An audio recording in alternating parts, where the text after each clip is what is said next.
Hi everybody, my name is Keeley and welcome back to my reading nook. Today I'm going to be doing kind of a mini, it's not that mini, it's pretty substantial, but it's just, what I mean by mini is it's not as big as my last book haul. So I'm doing a modestly sized book haul from when I went a little bit crazy in the used section of the Brookline Booksmith, as you've heard me say before. So I was there because my boyfriend's mom was in town and we were kind of showing her around our favorite bookstores in like in our neighborhood, and that's the Brookline Booksmith. So I found a pretty good haul and I'm excited to talk about them. I really like filming book hauls because it gets me super excited to read the things that I just bought, which when you have a TBR as long as mine, that's always a good thing.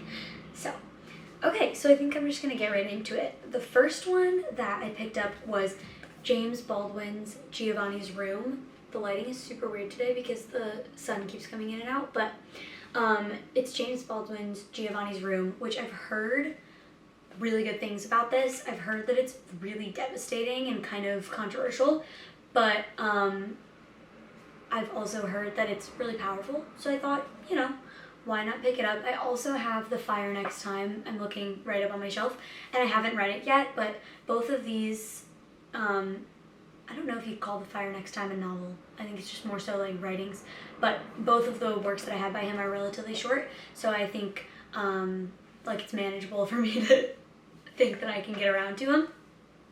It says, set in the 1950s Paris of American expatriates, liaisons, and violence, a young man finds himself caught between desire and conventional morality.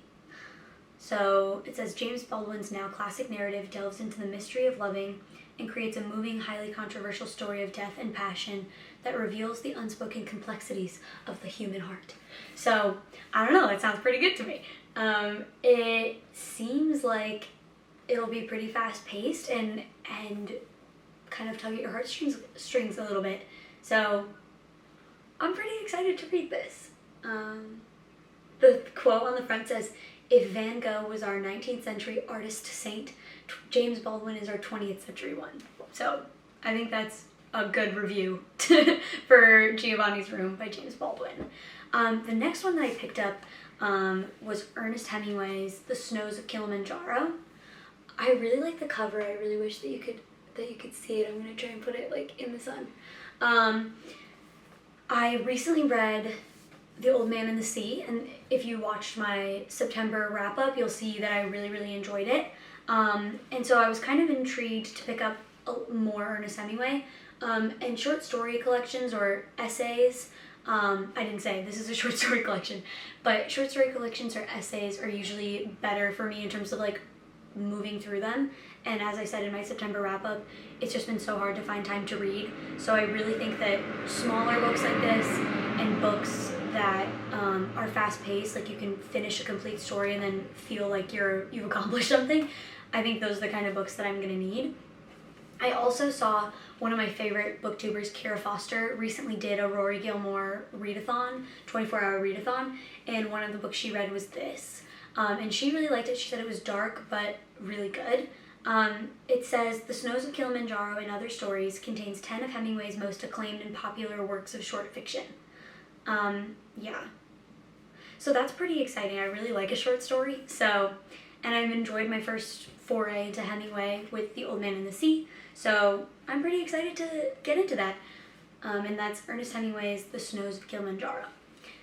And then the next book that I picked up, I really like these little signet classics. I don't know if you guys know what I'm talking about because it's hard to see the cover, but the little signet classics are like these plain cover, like they just look very vintagey and cool.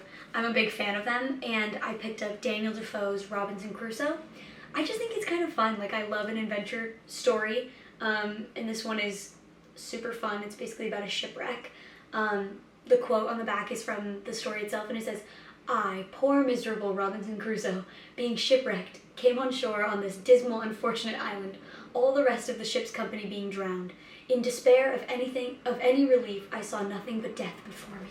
So it sounds entertaining and there's nothing like an adventure story. It gives me like adult Lord of the Flies vibes, if that makes any sense. And again, I just really liked the cover. And I've heard of the book before, and I like kind of beefing up my classics collection by buying used books, because then you get a collection together, but you're not like spending a crazy amount of money, and then you have all of these to fall back on when the time comes. So yeah, that's Daniel Defoe's Robinson Crusoe. It doesn't really say much more about what happens in the story, but from my understanding, this guy gets shipwrecked, he's trapped on the island, and then he has to kind of fend for himself. So yeah, that is Daniel Defoe's Robinson Crusoe. And then, okay, the next book that we have has a cover that I really don't like, but I'm excited about the book.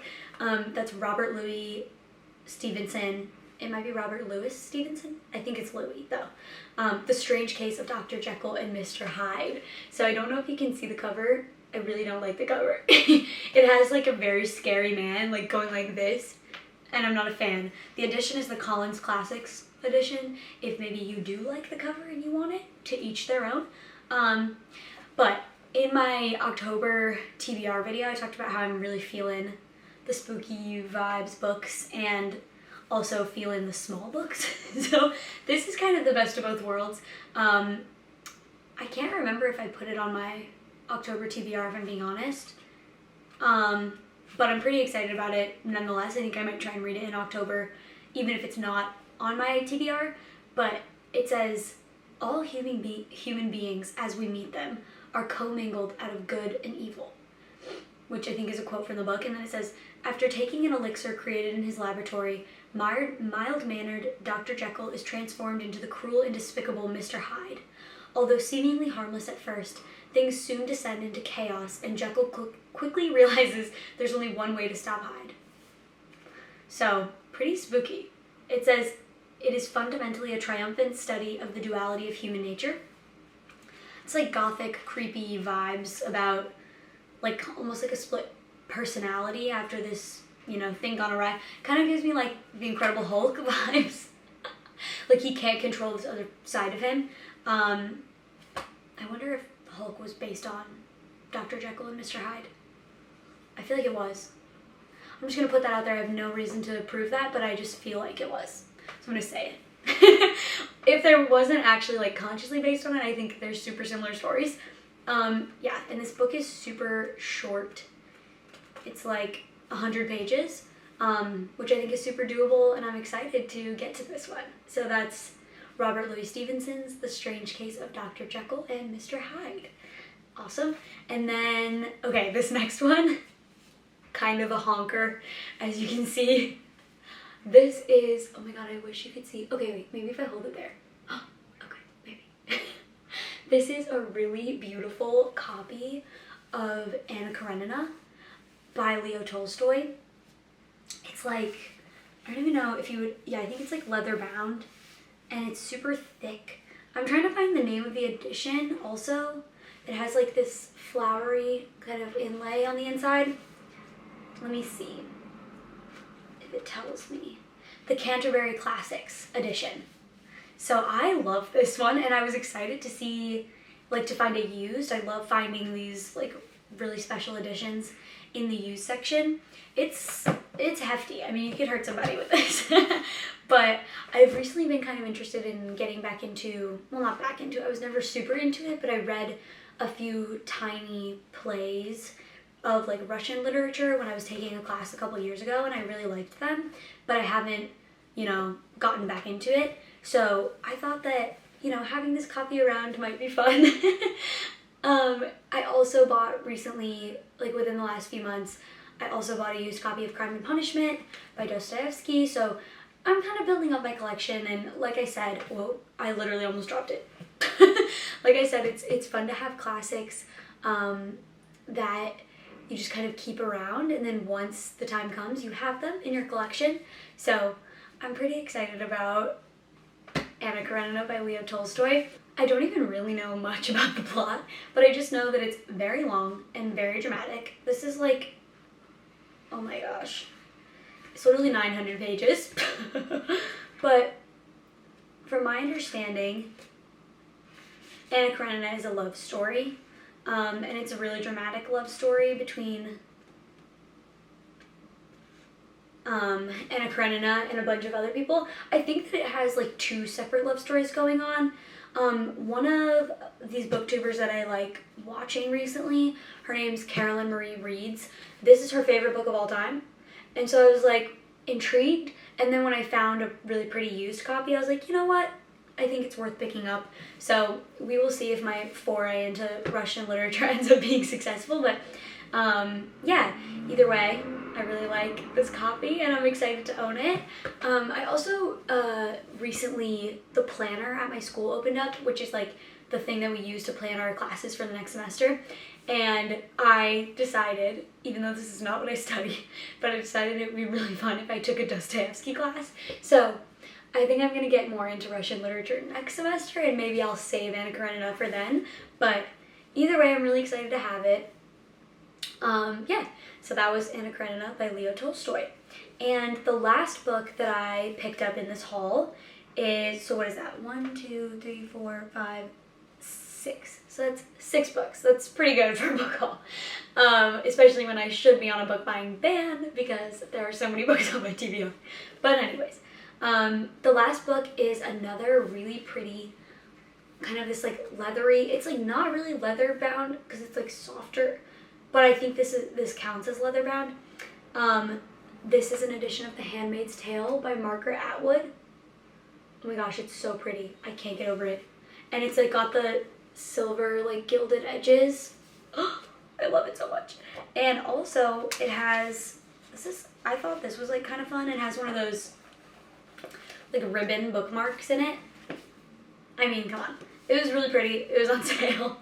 I have never read The Handmaid's Tale, but I've heard such incredible things about it, and I know, you know, how important of a book it is, and I've also heard really awesome things about the show, and I always held off on watching the show because I wanted to read the book first, so I'm pretty excited about it. It's this like red copy. It has like the bonnet on it. I'm really pumped that when I do get around to this, I'm going to have such a cool edition. Recently, I've just been getting into such fun editions, even though like really I shouldn't be buying more books. But let me try and find the name of the edition for you guys. It says Hutton Mifflin Harcourt, Boston, New York. Let's see.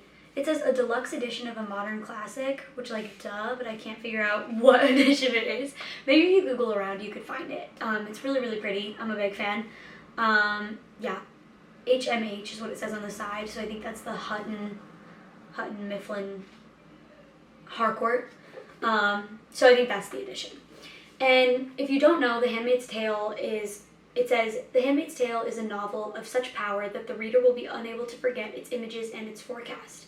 Set in the near future, it describes life in what was once the United States and is now the Republic of Gilead, a monotheocracy that has reacted to social unrest and a sharply declining birth rate by reverting to and going beyond the repressive intolerance of the original Puritans. The regime takes the book of Genesis absolutely at its word, with bizarre consequences for the women and men in its population. This story is told through the eyes of Offred, one of the unfortunate handmaids under the new social order. In condensed but eloquent prose, by turns cool-eyed, tender, despairing, passionate, and wry, Margaret Atwood reveals the dark corners behind the establishment's calm facade as certain tendencies now in existence are carried to their logical conclusions. So I think it's pretty dystopian. Like it's talking about a lot of things in our society right now that could turn into this kind of horrifying existence that exists in The Handmaid's Tale. So I know that I'm gonna like it. I've heard such great things.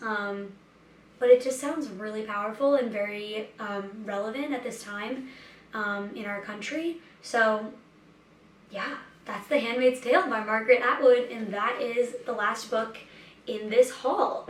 Yeah, I'm pretty excited about these new additions to my collection, especially the spooky books and the shorter books that I can get to in October or in the near future. Yeah, I'm really, really excited about all of these, and thank you so much for hanging out with me while I talk about them. I really enjoy, like I said, filming book hauls. They're just so fun. So yeah, thank you for hanging out. Thank you for sitting with me in my reading nook. I hope that you're having a really good reading month, and I will see you next time. Bye.